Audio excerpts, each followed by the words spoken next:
pour une fois, je vais démarrer avec des chiffres. Ouais, parce que du genre, ouais, mais Philippe, est-ce que c'est vraiment un sujet, ça? Concrètement, depuis 1997, il y a toujours 50% des adultes français qui sont en surpoids ou en obésité, dont moi avec un IMC de quasiment un peu plus de 29.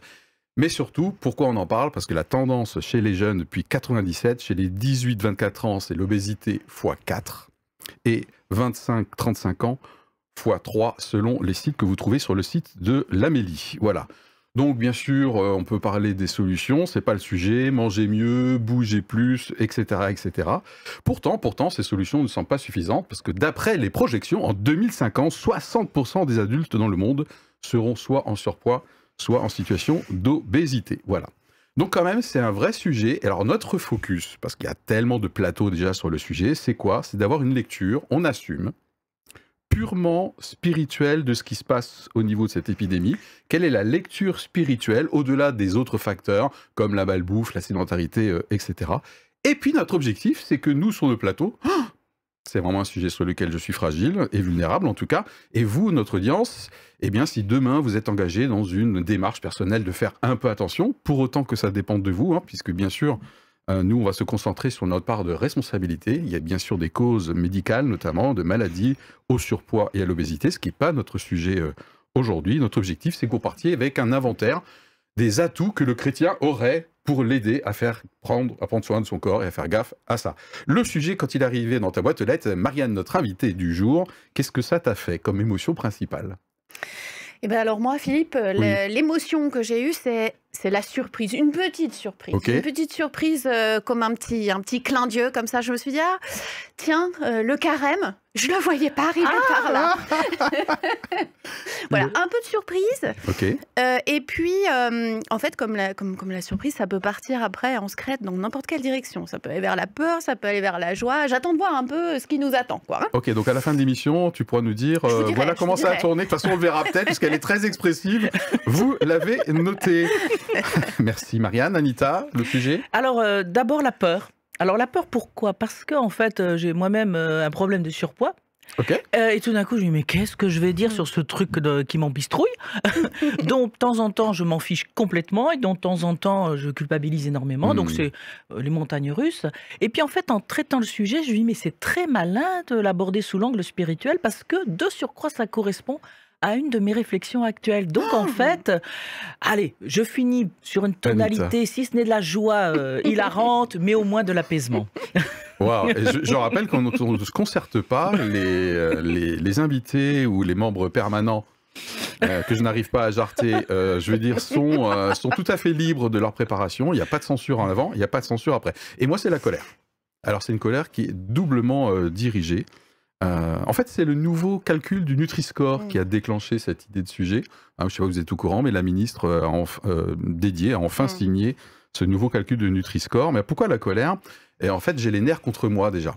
Voilà, j'ai les nerfs contre moi parce que cette propension à jouir de la vie, pour dire les choses de manière politiquement correcte, je me trouve très fragile.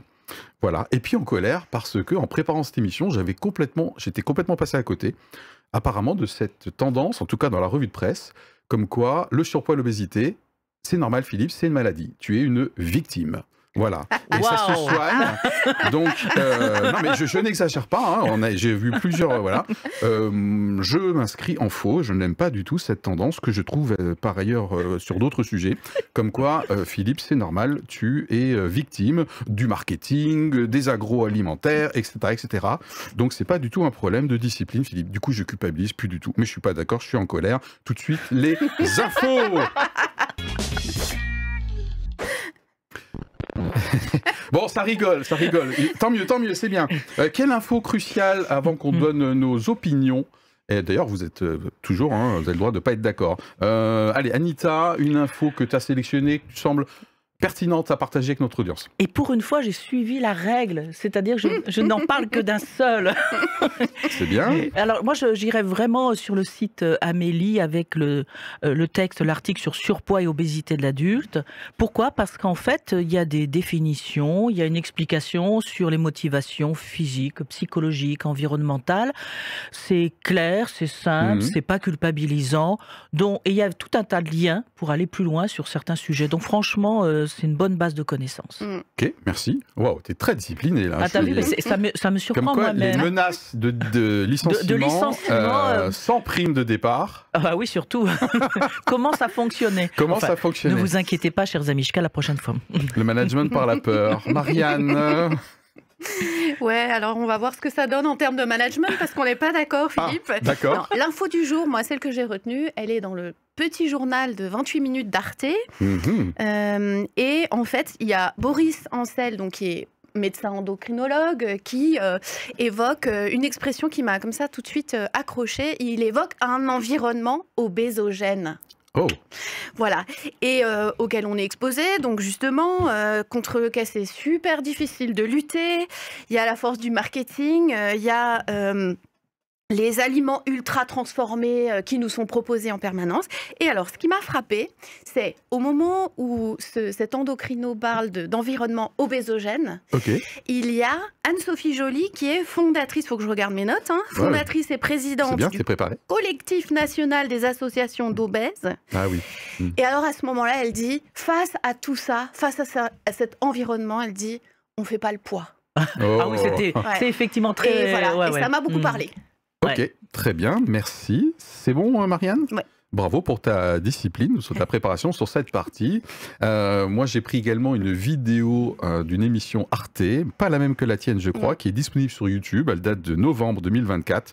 Le titre de cette vidéo, Obésité, la molécule qui change tout.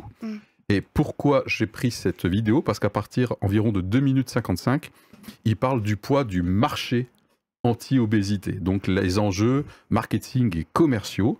Les traitements anti-obésité peuvent aller jusqu'à 1 400 € par mois. C'est énorme, notamment aux États-Unis. Il y a un marché qui est très juteux, avec notamment du coup l'industrie pharmaceutique qui en profite à fond.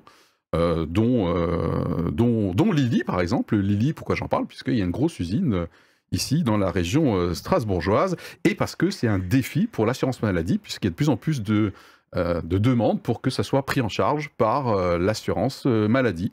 Puisque c'est une maladie, du coup, il faut prendre en charge les patients et les traitements afférents. Afférents, je voulais le placer, c'est un super mot. Bravo, voilà, bravo. Allez, tout de suite, les questions préparées, on en a 3.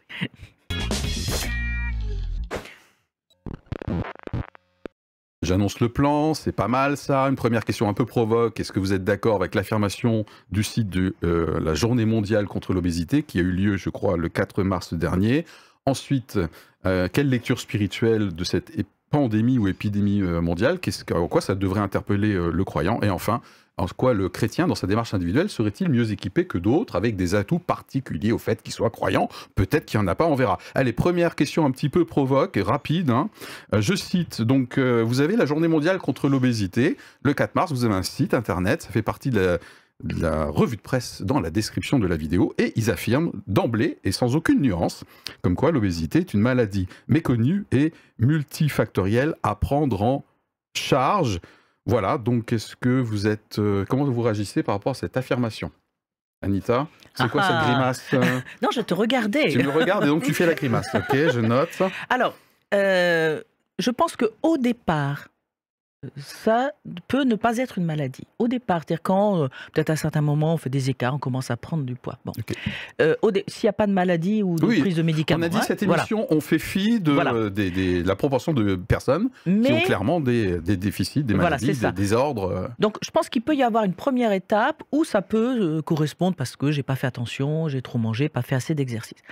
Mais je pense que très rapidement, en fait, ça peut devenir une maladie. Et ça devient une maladie parce qu'en fait, à partir du moment où le surpoids s'installe, il y a quand même le mécanisme des cellules qui mangent, qui utilisent, transforment le sucre en graisse, enfin pas les cellules, mais qui le stockent parce qu'elles gardent de l'énergie et dont la caractéristique de ces cellules, c'est que d'abord elles se remplissent bien et qu'arrivé même au bout d'un certain temps... On a l'impression d'y être, je sais pas si ça me rassure, mais... Au bout d'un certain temps, elles ont la capacité, entre guillemets, de capter d'autres cellules pour les transformer à leur image. Voilà. Donc, ce qui veut dire que à un moment donné, c'est une inflammation du tissu adipeux. Ok. Et même si tu fais des efforts, tu peux reprendre. Enfin bon, Donc, ça devient très Tu es compliqué. assez compréhensive vis-à-vis de cette affirmation. Ah ben, je pense que oui, au bout d'un certain temps, ça devient une maladie dans le sens où il y a quelque chose dans ton corps, il y a une forme de dysfonctionnement. Ok. Et voilà, donc il y a à un moment donné, D'accord. c'est une maladie. Ouais. Bon, Marianne, Eh ben, cette affirmation. moi, je suis complètement d'accord avec cette affirmation. D'accord. Je crois qu'on ne parle pas de surpoids, on parle d'obésité. Et je crois que par rapport à ça, ce qui me semble le plus important, c'est de lutter contre des préjugés. Et un des préjugés qui m'arrive tout de suite à l'esprit quand on parle obésité, eh ben, c'est par la volonté, je vais pouvoir en sortir. Je crois que c'est complètement un préjugé. Donc je suis contente que en fait, ce mot-là soit pas discuté, pas négocié. C'est une maladie. Ok, très bien. Et moi, écoute, je ne suis pas d'accord, hein, c'est pour ça qu'on est là. C'est pour ça qu'on est Alors, là. encore une fois, en ayant gommé la part de facteurs maladies, de désordres hormonaux, etc. hein. En fait, ce qui ne me plaît pas là-dedans, je ne nie pas que potentiellement ça puisse devenir une maladie, complètement d'accord avec vous. Ce qui ne me plaît pas là-dedans, c'est que c'est un discours où l'être humain, de nouveau que je suis, est victime de quelque chose. Et c'est une tendance que je vois dans l'ensemble des secteurs de vie. Ça commence vraiment à me gonfler. Où est la responsabilité personnelle là-dedans? Voilà, l'être humain n'est jamais coupable de rien, il est toujours victime. La solution est toujours à l'extérieur. Ça m'énerve, comme dirait je ne sais plus qui. Ça m'énerve, Mais- d'où la colère. Bah, pour moi, c'est pas être victime. C'est pas la même chose. Mais parce qu'il n'y a rien dans les discours sur la responsabilité individuelle et personnelle. Mais j'allais dire, pour moi, c'est pas être victime parce que Je subis. j'ai commencé par dire, on peut commencer par un surpoids et si on n'y prête pas attention ou parce que souvent c'est quand même il y a plusieurs éléments. Le poids va s'installer, le surpoids va s'installer, et à partir du moment où il s'installe, ça devient très difficile de s'en débarrasser. C'est une lutte permanente, voilà. Ok. Et réellement, le corps a un dysfonctionnement. Mais on pourrait parler même de l'inverse, c'est-à-dire qu'il y a parfois des personnes qui se trouvent trop minces, trop maigres, et qui ont le même combat pour prendre quelques kilos. Il y a donc aussi fait. une histoire de métabolisme, Ah ben clairement. quand même. Bon, Bien sûr. donc là, c'est pas être victime ou pas victime, Non. c'est une situation, Je suis d'accord. et il faut faire avec. Je suis complètement d'accord. Encore une fois, cette émission fait bien le focus sur la part de responsabilité, 0 ou 100 en fonction de votre opinion. Hein, vous pouvez voter pour moi, s'il vous plaît. Voilà. Et encore une fois, là je suis plus sérieux, en ayant gommé tous les facteurs qui s'imposent à la personne, notamment liés à des prises de médicaments, la maladie, les aspects génétiques, etc. On est bien d'accord. Allez, tout de suite la question. Quelle lecture au niveau global de cette épidémie mondiale? Puisque j'ai commencé mon lancement avec des chiffres mondiaux. Donc pour l'instant, on va nous laisser de côté, personnellement un peu de côté. On va raisonner d'un point de vue un peu macro. Vous savez que j'adore le mot macro aussi. Voilà. Moi, je me suis noté 2-3 éléments. Vraiment une lecture purement spirituelle, au-delà des facteurs socio-économiques, etc. Marianne, tu as déjà quelque chose à nous proposer? Ben, moi, je peut-être. peux vous proposer Je vois quelque chose, bien. mais c'est pas du tout macro parce que c'est Ah. focus sur un petit garçon, Ok. sur un petit garçon que je connais bien en fait et que j'aime vraiment beaucoup. Et ce petit garçon, il lutte tout seul contre le harcèlement scolaire. Il est gros en fait. Hmm. Et il est hyper courageux dans sa lutte. Et donc spirituellement, ce que j'ai envie de dire tout de suite à quelqu'un qui lutte contre l'obésité, c'est t'es pas seul. T'es accompagné en fait. T'es pas laissé seul dans cette lutte. Il y a quelqu'un qui t'aime, il y a quelqu'un qui te dit que tu vaux la peine, que t'es un petit garçon extraordinaire. Bravo pour ce que tu mets en place. Et il y a un Dieu qui est là pour t'encourager, être à tes côtés. Pas du tout macro, mais c'est ce qui me vient à l'esprit quand tu me parles de lecture spirituelle. Voilà. Ok. Et peut-être que Jésus aujourd'hui, Marianne, ouais. dans son évangile, peut-être que il serait allé vers un gros, une grosse, hein, et puis Carrément. il irait lui dire mais qui est là pour jeter la première pierre? Vas-y, je te condamne pas, Ok, par exemple. très bien. Waouh. Ouais, merci beaucoup. Waouh. Anita? Alors, je reviens au macro. Hein, je dirais, alors je vais employer un grand terme, la convoitise. Alors, de quelle convoitise je parle? Mais c'est celle du monde économique. C'est la recherche de gains de tout ce qui est production de produits alimentaires avec beaucoup de sucre, avec des produits qui veulent te donnent envie de manger encore plus, Le côté etc. addictif, ouais. Le côté addictif, voilà. Mhm. Donc, pour moi, c'est ce qu'on emploie un terme spirituel, c'est la convoitise. C'est-à-dire Ok. le fait de vouloir gagner de l'argent, faire de l'argent, sans considérer l'intérêt des personnes qui vont consommer. Donc Ah. ça, c'est pour moi un des premiers Ok, points de donc vue de la spirituels. part d'éventuels responsables de moi qui m'alimente et du coup je suis victime de la cupidité Non, ou de la c'est pas dans convoitise. ce sens que D'accord. je parle. Je dis que Oui, je suis un peu malhonnête intellectuellement. J'ai voilà, tordu ton propos là. Oui, Tout vous tout l'aurez à fait. noté. Hein. Oui. Philippe, c'est pas fair là. Voilà. C'est unfair. Hein. Non, mais moi, c'est pas ça que je disais. Non, mais C'est tu bien, te laisses pas faire. C'est bien, c'est bien. c'est la convoitise au niveau économique. Oui. Bon, moi, c'est peut-être un peu philosophique. Je me suis noté, en discutant aussi avec un de mes fils, ça peut être une espèce de fuite en avant par rapport à une anxiété. Mhm. Une anxiété diffuse. Aujourd'hui, globalement, ici en Occident, on n'a plus de danger globalement d'avoir un animal sauvage au coin de la rue parce qu'il fait nuit, etc. Ok, mais il y a une anxiété diffuse, une incertitude mondiale, etc. Et pour moi, j'ai qu'à voir, moi, lorsque j'ai des mécanismes de compensation par la bouffe ou par la boisson, ok, ça m'arrive, c'est clairement une espèce de fuite en avant parce que, oh, puis de toute façon, mangeons et buvons.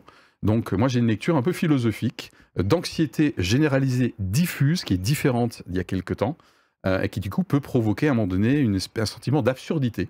Et du coup, j'ai tendance à vouloir me remplir.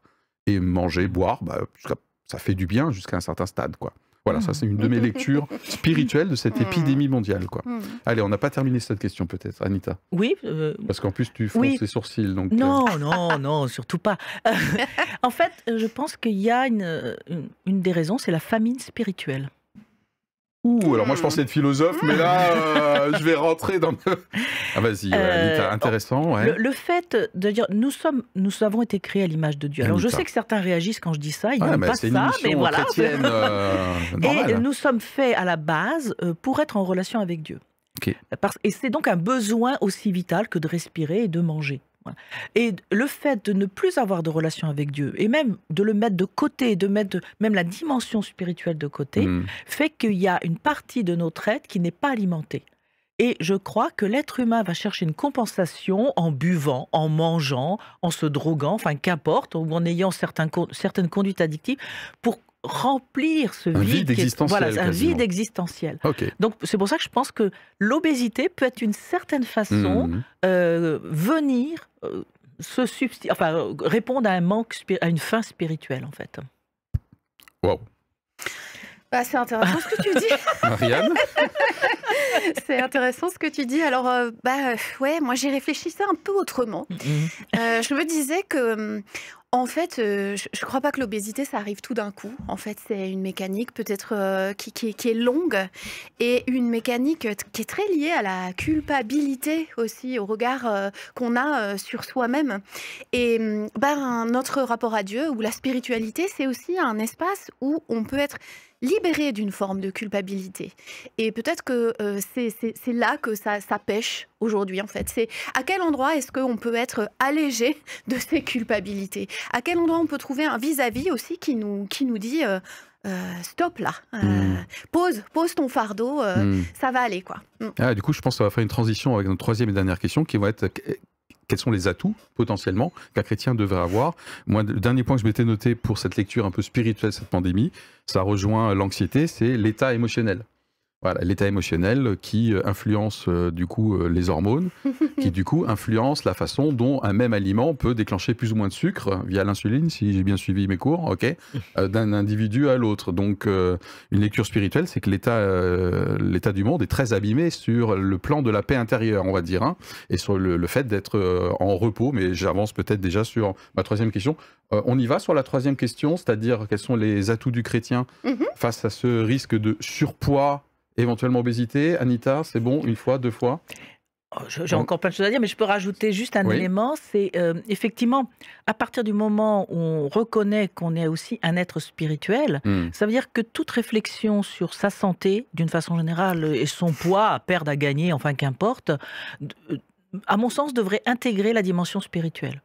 C'est-à-dire, qu'est-ce qui, en moi, ou qu'est-ce que dans la Bible, je peux trouver qui peut venir m'alimenter autrement et me donner peut-être des clés de lecture sur qui je suis, sur mon identité, sur Voilà, pourquoi peut-être je cherche à me protéger, parce que parfois le surpoids est une forme de protection. Tu l'as Mmh. évoqué tout à l'heure avec l'exemple de ce gamin.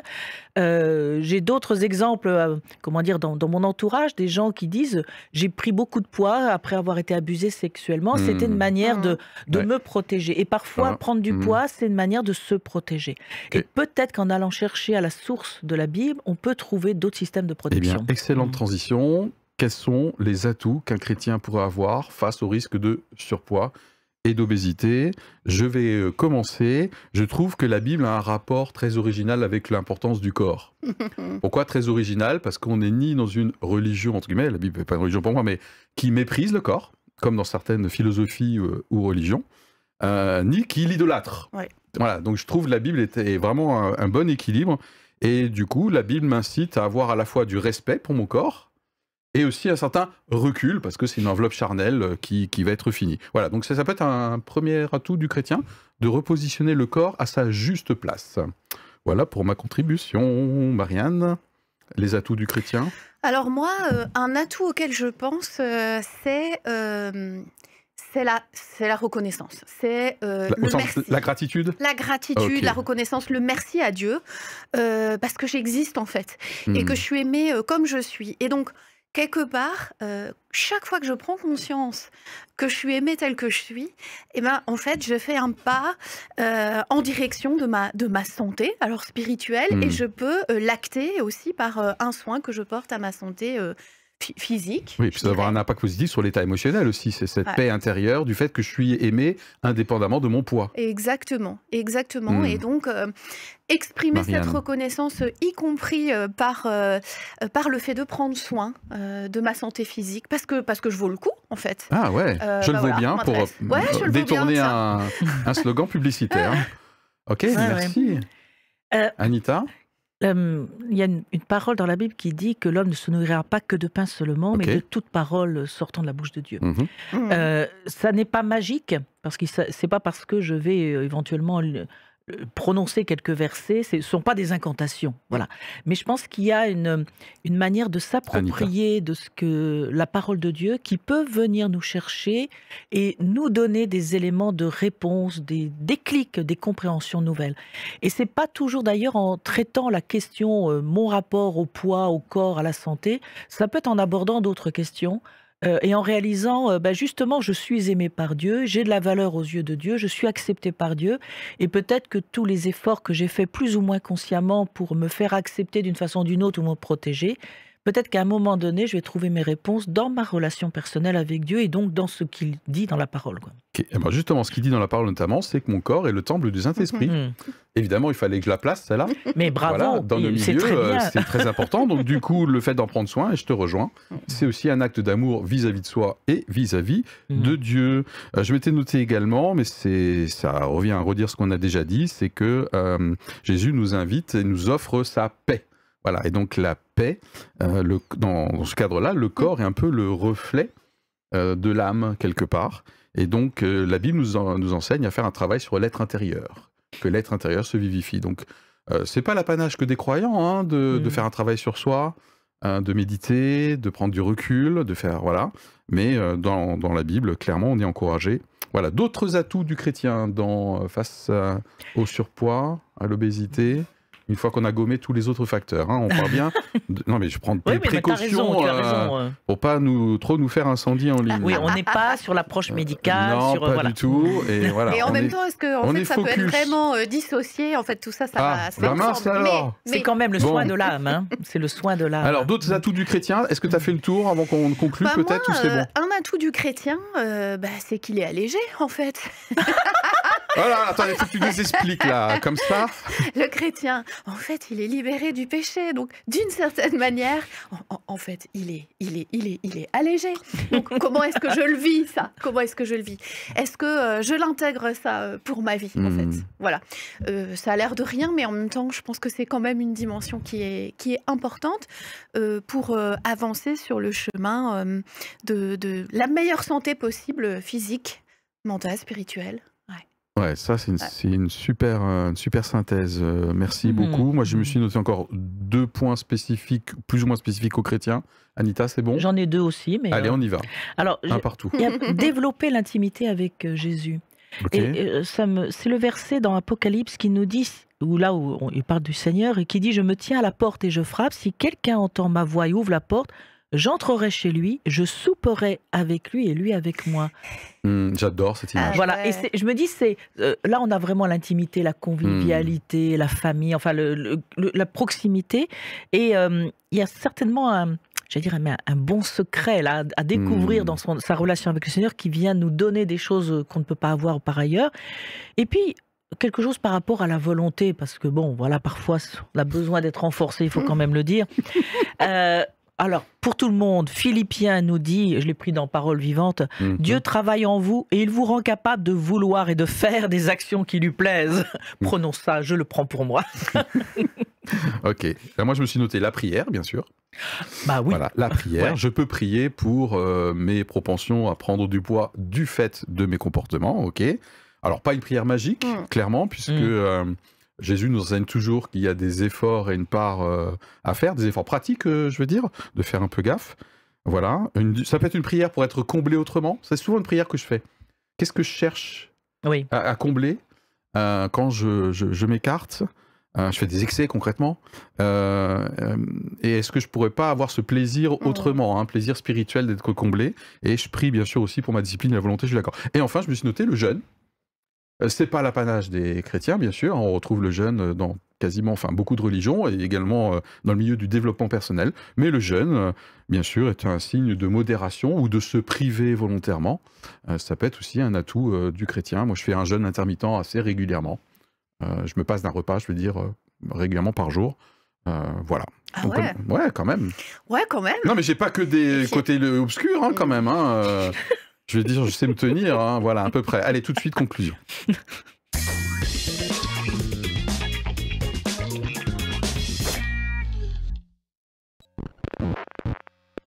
Voilà, on vous propose de repartir à chaud avec 2-3 idées forces, 2-3 arguments, peut-être 2-3 opinions. Marianne, avec quoi tu repars, toi, personnellement? Eh ben moi, j'ai envie de repartir avec ta citation de la Bible, Anita, de l'Apocalypse, et cette intimité avec Jésus autour d'un repas, en fait. Et elle me plaît bien, elle me donne bien envie sur cette thématique. Je trouve en plus, elle est positive.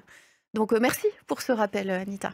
Yes, merci beaucoup. Anita, avec quoi tu repars? Eh bien, avec peut-être une autre parole pour apprendre à se parler gentiment, parce qu'on se culpabilise tellement quand on a des problèmes de poids et on peut être très méchant avec soi-même, en fait, et destructeur. Eh bien, c'est dans Proverbe qui nous dit « Les paroles agréables sont un rayon de miel, elles sont douces pour l'âme et porteuses de guérison pour le corps. » Donc, c'est quelque part une approche qui est positive, de dire « Mais développons peut-être l'agréable. » Alors, les paroles agréables, c'est quoi? Peut-être les paroles agréables qu'on prononce sur soi-même déjà en premier. Peut-être des paroles agréables qu'on va chercher auprès d'autres. Enfin voilà. A priori, de ce que je lis, c'est que ça peut avoir un impact sur mon âme et donc la guérison de mon corps. Ok. Et moi, je retiens que ça m'a fait du bien d'entendre un petit peu une opinion différente de la mienne, puisque naturellement, je suis plutôt assez dur et en genre, prends ta vie en main, quoi, et arrête de chouiner. Globalement, je reste comme je suis, et ça me fait du bien de temps en temps d'entendre aussi, et notamment parce que je suis dur avec moi-même. Donc je vais me parler un peu mieux par rapport à certains de mes excès, mais sans pour autant me positionner en tant que victime. Quelques paroles agréables qui sont douces comme un rayon je de miel. retiens, franchement, merci beaucoup toutes les deux d'avoir équilibré mon côté un peu punchy. Voilà, allez, on vous remercie pour votre suivi, à vos commentaires. En tout cas, nous, en tant que chrétiens, pas crétins, on aime bien remuer l'actualité avec notre foi. Voilà, faites-vous votre propre opinion. Marianne, un grand merci. Et merci pour ta fidélité, Anita. Merci. Voilà. Allez, bye. Et n'oubliez pas, si vous aimez, vous abonnez, vous likez. À la prochaine.